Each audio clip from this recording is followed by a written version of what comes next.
Dirty tricks. Yeah, no, we're talking very dirty tricks here. Yeah, I mean, there's no ethics at all in what's going on here. It shows an organisation that is determined to push its products into countries around the world, and it's determined to destroy the reputation of anybody who stands in their way. Jonathan Matthews' accusations were covered in the British press, but Monsanto chose to ignore them.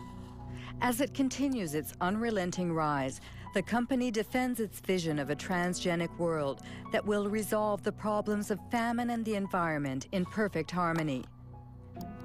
Practical experience clearly demonstrates that the coexistence of biotech, conventional, and organic systems is not only possible, but is peacefully occurring around the world.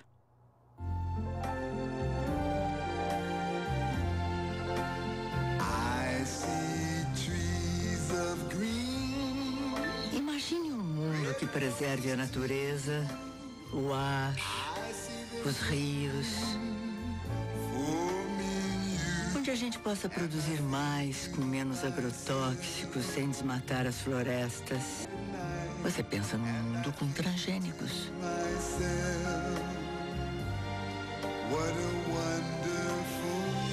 Uma iniciativa Monsanto com apoio da Associação Brasileira de Nutrologia.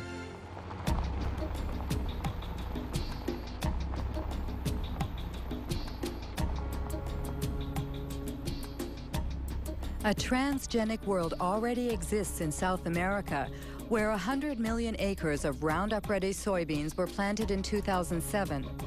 Their conquest started 10 years ago in Argentina, the only country to have officially authorized transgenic crops.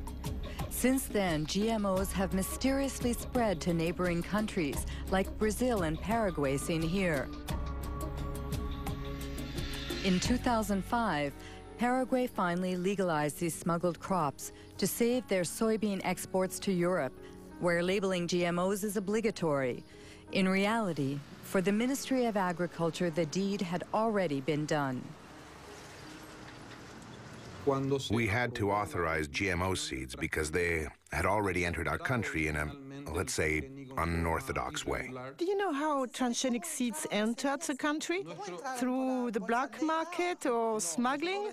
We don't speak about the black market, but about the blank sack, because these are the seed sacks that have no official markings. Did Monsanto play a role in this seed contraband? It is possible that the company, let's say, promoted its varieties and its seeds, and as I told you, the government had to react after the fact to authorize what was already a reality.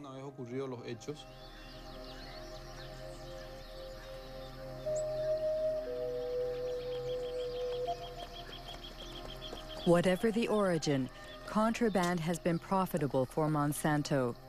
As soon as the crops were legalized, the company obtained the right to collect royalties on each ton of soybeans the country produced. Just like in Brazil. Since then, there has been no let-up in Paraguay's deforestation and the expulsion of many small farmers who refuse to relinquish their small plots of land. Jorge Galeano leads a small farmers organization which is fighting against the progression of what he calls the green desert. What we have here is an example of a GM extension of soybeans. In fact, it's a monocrop that destroys everything in its path. Before here, there were fields containing everything that a family needed to live. Plants, trees, manioc, corn. Do you think that a GM crop can coexist with the crops of the small farmers?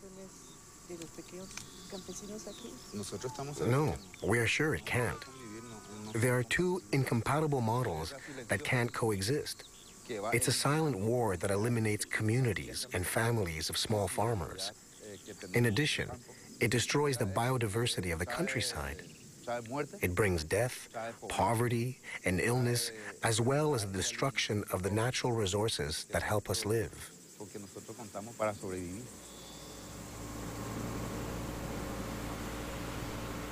Today, Roundup is sprayed all over Paraguay by plane or mechanical spreaders driven by unprotected farm workers. The herbicide is sprayed right up to people's front doors or near the subsistence crops of small farmers. Every year, crops are destroyed and thousands of people contaminated. Like this family, which is surrounded by Monsanto's GMOs.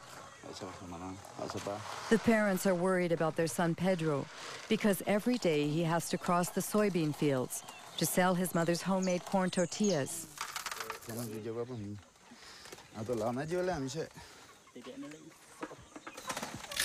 How long has he had that?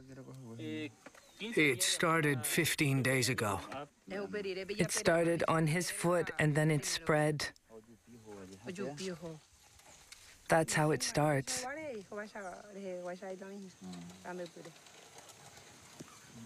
Does he have a headache?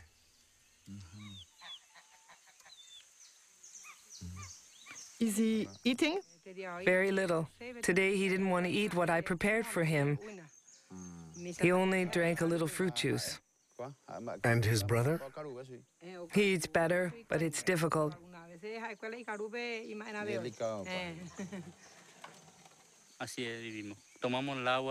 That's the way we live. Recently, we lost 60 ducks and geese. They took a few steps, and then they fell down, dead as doornails. They spray deadly herbicide over there. And when it rains, the water streams down here, and since ducks live in water, that's the result.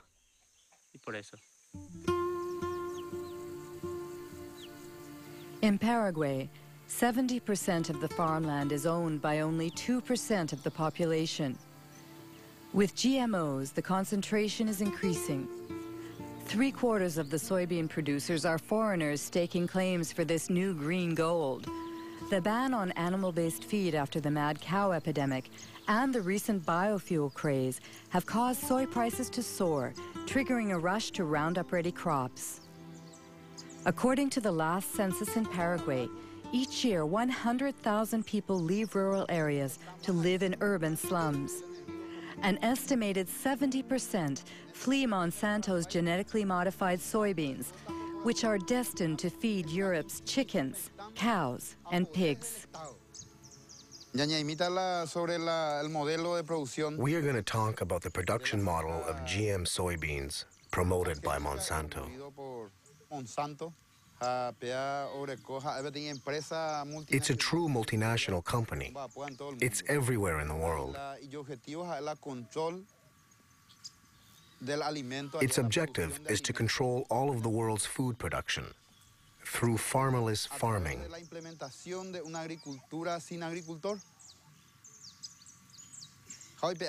The result is that Monsanto is depriving us of our food sovereignty, of our ability to feed ourselves without depending on anyone else. That is why we say that we must fight for our independence, for our land. We must defend our communities, our families, and our country. In my case, my family lives in the city, but I don't want to go there. In the city, you have to buy everything, even food. Here, whatever we grow is ours. We can eat whatever we want, but in the city, you can't. If you don't have money, you have to search for food in garbage cans. I'd like to add that these families' struggle to survive touches all of us. In 2007, Monsanto employed 18,000 workers in 50 countries. In 2007, its stock prices continue to rise, and its profits have reached $1 billion. Its shareholders include not only pension funds and banks, but also hundreds of thousands of small investors.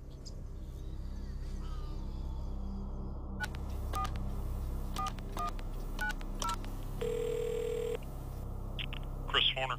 Hello, Christopher Horner. I'm Marie-Monique Robin from France. Yeah, we appreciate your persistence in asking, but we've had several conversations internally about this and have not changed our position. So there's no reason for us to participate. Our suspicion is that it would not be positive. So, you know,